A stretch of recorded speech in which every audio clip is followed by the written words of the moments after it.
Welcome back and welcome to another movie reviews video. I didn't have a movie reviews video for you last week because it was the reading rush, so I hadn't been to see any movies since the previous movie reviews video, and B, I had to make a reading rush challenge video, so that's what was here in place of my movie reviews last week. I will leave my most recent movie reviews video linked up here for you in case there is something in there that you are considering seeing in the cinemas this week. As always, I will leave timestamps in the description box below in case there is a particular movie you want to hear my thoughts on. You can scroll along to the time for that one, and all my movie reviews are spoiler free. I am going to be talking about 4 movies today, the first of which I saw right after I filmed my movie reviews video for you, the last one that I did, and that was the new Lion King. I saw this in Dolby format. I considered seeing it in IMAX, but I wasn't sure if it had been filmed in IMAX, but I'm glad I saw it in the Dolby format because it meant that the sound was really good. Obviously, we have a lot of scenes where they're in the jungle and there's like Serengeti stuff happening, and you get to kind of hear that all around you, and so that was very cool. So I have to admit, I'm not the biggest fan of The Lion King, the original movie. I love the songs and I can sing along with the songs to my heart's content. However, it's just not my sort of one of my top Disney movies, and that's just because of a grudge that I hold from childhood of the fact that it came along after Aladdin was out and took all the limelight away from Aladdin, so you couldn't buy any Aladdin merch anymore. It was all Lion King, which is a really ridiculous grudge to hold, but you know, I'm passionate about my love for Aladdin. It's still one of my like all-time favorite movies, so there you go. I don't know why I haven't been to see the new one again. I should go and do that. I should go and do that this week, definitely. So on the whole, it was good. You know, I wasn't sat there going, oh, when is this gonna finish? Like, come on. I absolutely love the new Timon and Pumbaa. Like, if you had any doubts about Seth Rogen playing this warthog, yeah, throw them out the window. They were amazing. They were just the absolute star of the show for me. I know a lot of people are talking about the whole Donald Glover, Beyonce, Can You Feel the Love Tonight mashup, but you know, you can go away and listen to that on your own. Like, that's absolutely fine, and I would happily listen to that soundtrack, absolutely. However, Timon and Pumbaa were just the absolute stars of the show for me. Obviously, being live action and there being the same kind of level of like violence that there is in the original one, then you know, some of the bits are really quite scary. When the stampede happens, it's scary because it's live action and it's there on the big screen. So I would say if you're thinking of taking young kids to this, maybe have a look at like some of the clips first, because those bits are scary. And obviously we know that there are a couple of scary scenes in this one. All in all, it felt a little bit thinner than the original. I don't know if the original being animated helps it feel a bit more well-rounded, that it's got a little bit more to it. Timon and Pumbaa were great. The rest of it felt just a little bit thin, but then I was going into it with the mindset that this isn't my favorite Disney movie, so I was going in with a bit of a bias.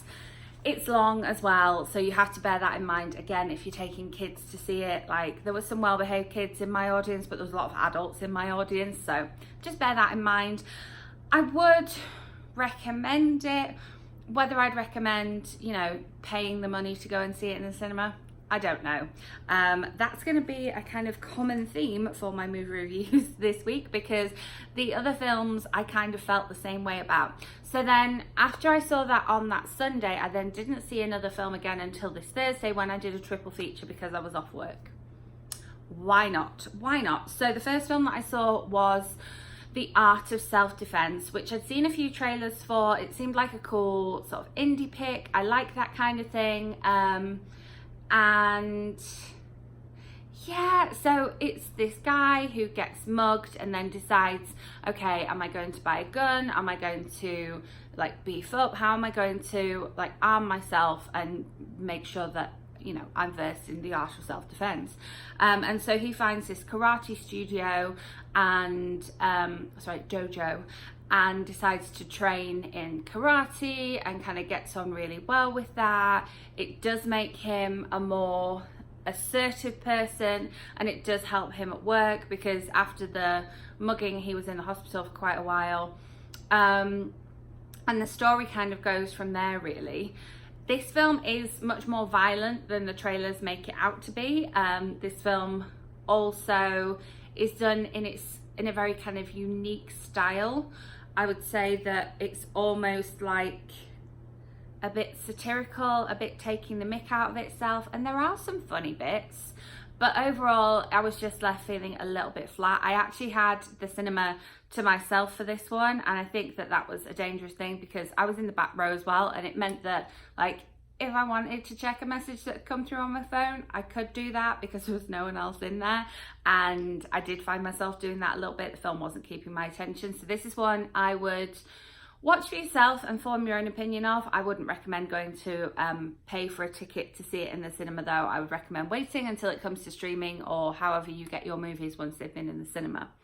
Then the next film that I saw was The Farewell, which stars Awkwafina as she goes back to China to see her grandmother who is dying, but nobody is telling the grandmother that she's dying. They're all going back to China under the guise of this wedding, which is basically just an excuse to have a big party to say farewell to the grandmother. And at first, the Awkwafina character isn't invited because they really feel like she's going to tell the grandmother, but in the end, she kind of, forges her own way and turns up and kind of gives everybody a bit of a surprise. This was a really interesting comparison between Eastern and Western culture, and specifically New York and where were they? They were in two different places. I don't want to get the names wrong, but yeah, specifically comparing those two. And Awkwafina gets asked a lot, which do you prefer, China or America? And it's like, that's a question that I get asked a lot. Which do you prefer, England or America? And I don't understand why people specifically ask that. And it's like, well, if I hated it here so much, I wouldn't still be here. But yeah, and she kind of struggles to come to terms with that a lot. She does a lot of looking at her own identity when faced with the death of her grandmother, because her grandmother's been such a big part of her life. And there's just a lot of family discussion. There's a lot of eating in this movie, so I was glad that I'd chosen that movie to have my dinner with, because otherwise I would have just been absolutely starving watching them. A lot of very good cooking, a lot of interesting family dynamics, and like I say, the prevailing message for me was this like comparison between Eastern and Western culture, and how growing up in one culture can affect you then living in another culture and vice versa. Again, this one didn't blow me away, but then I kind of wasn't expecting this one to blow me away. It was just a case of, I've seen the trailers for this one, it looks a little bit interesting. Again, would I recommend watching it? Yes. Would I recommend watching it in the cinema? Probably not. Again, this is maybe one that you want to sit and watch in the comfort of your own home. A lot of it is subtitled as well, so it is one that you definitely have to pay attention to. There were some laughs and there was some sad moments, and I enjoyed looking at the scenery, but yeah, it was okay. And then the third film that I saw on that Thursday, so the fourth film I'm reviewing here, was Once Upon a Time in Hollywood, which is the new Tarantino film. This again was a bit like one of those, do I want to see it? Now everybody's talking about it, I kind of feel like I have to see it. And this one did definitely feel like, out of the three that I watched that day, you could really tell that this one was the one that had the biggest budget and the biggest production value. And I appreciated the, good acting and the stars that they had in it, and the attention to detail, and the shots of California and the shots of Hollywood. I really enjoyed all of that. I enjoyed the fact that it did have a bigger budget and a higher production value than the previous two that I'd seen, which are both more indie films. It was also interesting seeing a bit of a take on the kind of Manson Sharon Tate story. which this film is largely based on, and I came away going, okay, I have to watch a documentary or more films about the Manson family because I know bits and pieces and I want to know more. And it's good that this film made me come out of that going, okay, I want to know more about the Manson family and these killings in particular, but also, you know, I want to find out more. Like, I was sat there in the movie going, oh, I have to look up and find a decent documentary, and I really wanted to do that. It did definitely keep me more gripped than the first two films that I've talked about, and I enjoyed that. There was some funny moments. Obviously, a Tarantino film is known for lots of violence, lots of swearing, and lots of feet. And I would say that this film is very, very heavy on the feet. I wouldn't say there's an unnecessary amount of swearing, but then maybe movies today just have more swearing than, say, when Pulp Fiction came out. I would say that it didn't have as much swearing as Pulp Fiction, but maybe it's a longer film, so it felt diluted. And in terms of violence, the only really super violent bit was basically the final big scene, so where everything comes to a head in like hour 3 of the movie. And so, it wasn't a very violent film. I think that if you have any interest in westerns and spaghetti westerns and how they were made, this film will definitely keep you entertained because there's a lot of that. Leonardo DiCaprio plays a western actor who's, you know, trying to make it big and trying to keep his career afloat. Brad Pitt is his stunt double. It's also an interesting take on the Sharon Tate Manson murder story, and I think if you knew a lot about that, the attention to detail there, having obviously watched a documentary since then, is like really good, but they definitely put their own spin on it, which is quite cool. Like, overall it was just a bit too long. If we didn't have as many shots of feet and close-ups of detail, it would have been much shorter. I did appreciate the like close-ups of detail. I did enjoy that, but I don't know. I feel like I still haven't fully formed my thoughts on this, and this is Sunday and that was Thursday, so it's an okay film. If you like a Tarantino film, I think you will definitely like it. If you like westerns, I think you will definitely like it.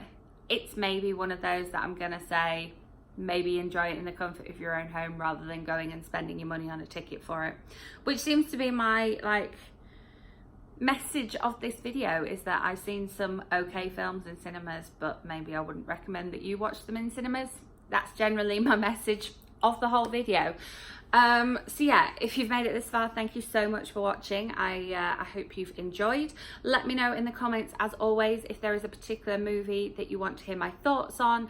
I am more than happy to go and watch a movie on demand. There are a lot of movies released this Friday that I'm very excited about seeing, so hopefully when I come to you next week with my movie reviews video, I will have some more excitement rather than it was okay.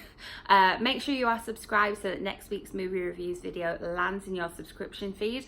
I will be back with another couple of bookish videos for you this week. I have them lined up. I am ready to go. If you enjoyed this video, give it a thumbs up, and I will see you with bookish videos in the week and a movie reviews video next Sunday. Bye.